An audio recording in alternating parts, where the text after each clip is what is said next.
Imagine working a full year just for your boss to delete your entire savings account on your anniversary. That's exactly what NBA 2K players have to deal with every single year.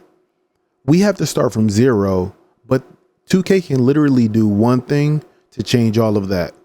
And that's what we're here to talk about today.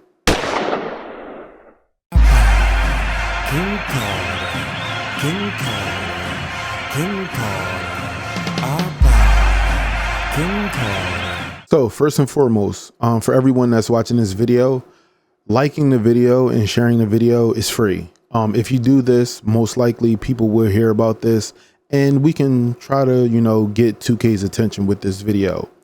But I've seen so many videos about 2K, about microtransactions, about terms like corporate greed and all of those things. And this is kind of the thing that I've been wanting to see from content creators over the years. But when I say fighting the good fight is always going to be a hard thing, you're always going to be seeming like you're talking to a wall. This moment in time right now with 2K putting out information about their new game the day after the pre-order bonuses that they promised players if they pre-order 2K27 is actually going to be disappearing. Let's talk about a cross-title wallet for a moment. Now, of course, this has nothing to do with NBA 2K26 and down. This will start in the next generation for NBA 2K28 possibly. And the reason why I'm saying that is because let's just be honest, let's just be transparent. If 2K didn't implement this in the prior years, they won't go back to save any of your VC. But for those that spend money and time for 2K27, I believe that we deserve to have our VC earnings, whether you earn it in time or if you pay for it, as well as our clothing items need to be carried over into the next generation. And the reason why I say that is, how many times have you purchased the same item when going into 2K? For instance, how many times have you purchased that Under Armour shirt? How many times have you purchased that Mitchell & Ness jersey? How many times have you purchased those LeBrons? How many times have you purchased those Jordans? How many times have you purchased those New Balances? How many times have you just continuously purchased the same exact thing every single year? Now, of course, if you are just realizing that you've been doing that, I understand it's a slap in the face, and I understand that you're going to be in my comment section talking about how terrible 2K is and what they've been doing to us. But now that you're here with me, now that you realize that this is what's been going on, this is the time where we need to speak up to get 2K to change the way that they do things. Now, of course, I'm one of those people who always compare other video games to the game I love. And everybody knows I love 2K. I've been playing it for years. I'm a fan of basketball. It's really hard for a person who's a fan of a sport not to play the game title that they're a fan of. Even if this person isn't even a gamer, if they walk past somebody's screen and they see basketball and it's just a video game, they might lock in and watch it for a moment and be like, hold on, this is kind of interesting. Let me go ahead and sit down real quick. And once they see how animated and how much trash talking that person can get in just by playing a video game, they in turn will become a fan of the game. But in a sense, all of us that are fans are constantly paying for the same exact thing year to year. Now, this is geared towards 2K. This is directly for you guys. Now, of course, I don't have your metrics. I don't know what your player base looks like from August until next August. I don't know those things, but I do know that there are moments in time, months stretches where the player engagement is sometimes at an all-time low or sometimes lower than the peak times that you would expect it to be. But don't you think that this loyalty-based carryover system will actually have people more engaging at the end of the year, at the end of the cycle, to try to rummage up some VC for their builds coming into, let's say, 2K28? Whereas though you guys can show shareholders, you can show, the team and show marketing and let them know like, hey, this right here is a great idea because now we have more people playing our game. And we already know if you have people on the game, you're making money. regardless of what the metric is and what the engagement rate and the click-through rate and all of these other things that you get money from, I know it's not just all about microtransactions. I know that it's about also gaining a new player base as well. And I believe that this is something that should happen for the greater good of the game. So let's talk about community perception for a moment. 2K, I know that you've been seeing all of the reports about, people feeling like we're just renting. A lot of people are now feeling like now that digital copies are about to be the only thing in the next couple years, it feels like people are only renting because people don't have all of the space to install all of these huge games. So when we get these games, we get them, we play them for a little bit, we either delete them or we let them sit. And essentially when the next one comes out, it feels like we're not handing a rental in. It seems like we're paying a huge price for a rental that we just have to keep, but we're no longer even going to play. There is maybe a 15% chance of people who go to the next game that come back and maybe still game because they might have some friends that didn't get the new game, or they might like the mechanics of the older game and they just haven't went over to the next one because they're waiting for that patch or something like that. But think about it like this. If you can change the community perception to, instead of a rental, to an actual gaming ecosystem, VC is the number one thing to start that train. And in turn, when you talk about VC, then we could talk about the things we buy VC with. Let's be honest. Not many NBA teams have changed the designs of their mascots, yet everyone has purchased almost every mascot in the last couple years, every single year. Now, of course, you have had it where people earn mascots within the season pass, but the season pass, if you want to get the Pro or the Hall of Fame, that's something you have to pay for.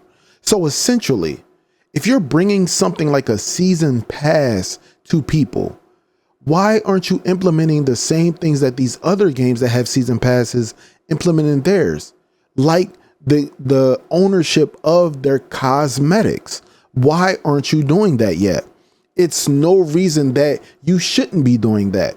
I am a person who spent for every Hall of Fame pass every season up until my pre-order kicked in, and I only had to spend the amount from a Pro to a Hall of Fame. So I get that. But essentially, you should be allowing people to keep these headbands, keep these skins, keep these player models, keep these tattoos, keep these eyes, keep these freckles, keep these hairstyles.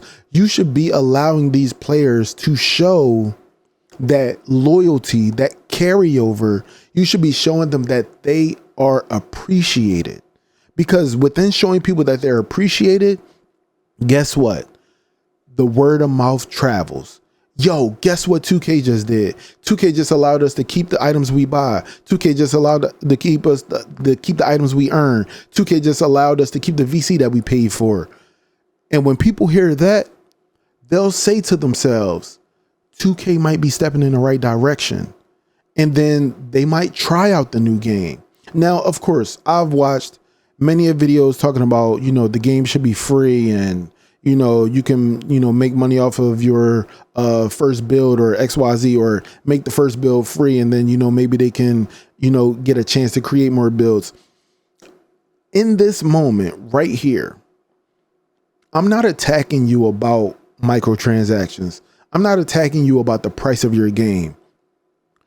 I'm talking to you about the consumer keeping something that they either paid for or earned, like other video games. Now, of course, we could talk about shooter titles. We can talk about indie games. We can talk about non-AAAs. We could talk about all of that. But 2K, let's really sit down and talk about the bigger picture here. If you just do those two things, which would be a, cross title thing, whereas though, hey, I got the Nintendo Switch 2. I got the Xbox Series XS. I got the PS5 Pro. Oh, this is my account that I logged into in order to get on the Xbox, the PlayStation, the Nintendo Switch. Why shouldn't my builds carryover when I log in with that email? Why aren't those builds saved on a server under my email?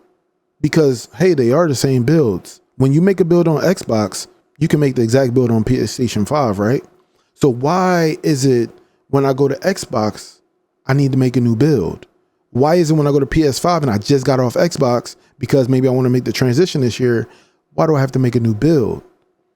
All of this stuff should be saved in a cloud under the emails that you have told us to create and use our My NBA 2K accounts for the last couple years. These are the small things that you can do as a company to show that you appreciate the loyalty that the players, the consumers are giving you. It's so simple. For everyone watching this video, I encourage you to leave your thoughts on what I talked about in this video, as well as if you're on the same page that I'm on, share this with a friend, like this video, get this video trending, as well as if there are any tweaks that you have to my video, clip what I said, throw it on social media with your thoughts, and let me know what you think. Because I may make a rebuttal to this video, but for the most part, I like to have conversations with people on social media about gaming, because at the end of the day, we all are gamers. And for anybody that works for 2K that's watching this, this is just the bare minimum. And I know that when it comes to being a developer, this is never really about developers, guys. It's more so about people who can actually get shit done. You have to understand that at the end of the day, people are employees and they have a mandate to follow. And if they don't follow that mandate, that's called insubordination. So I can't attack somebody for just doing their job. But what we can do is we can try to make them have some sympathy for us so that they can feel the same way that we feel, and they can make that fight a little bit easier for us. Because remember, at the end of the day, I'm a consumer. Yes, I'm a content creator. I create content on 2K. I give my opinions, things of that nature. But when it comes down to it, I don't have a big wig on the phone that says, hey, I'm not feeling this. I need you to go ahead and change this for the better of the community. That's not what happens in a perfect world. But what does happen is when we all band behind each other and we say this cause right here is a good cause, we can get the work done. We can get the word out, and we could potentially have people in those offices that make those decisions say, this isn't a bad idea to, whether it's make more money or to finally give back something to the consumers that have been keeping our game at the highest of statures, the most pre-ordered, the most played, the most looked out for, sought out for. That's what I'm trying to do here. I'm trying to make sure that they understand that we want a little bit of change for the betterment of us.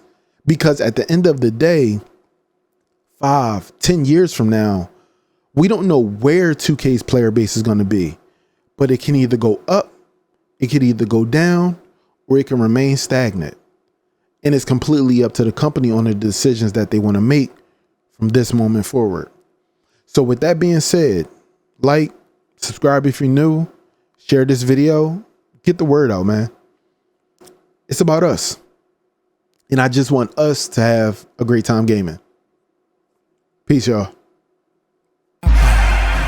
King Carter, King Carter, King Carter, Abba. King Carter, King Carter, King Carter, Abba. King Carter, King Carter.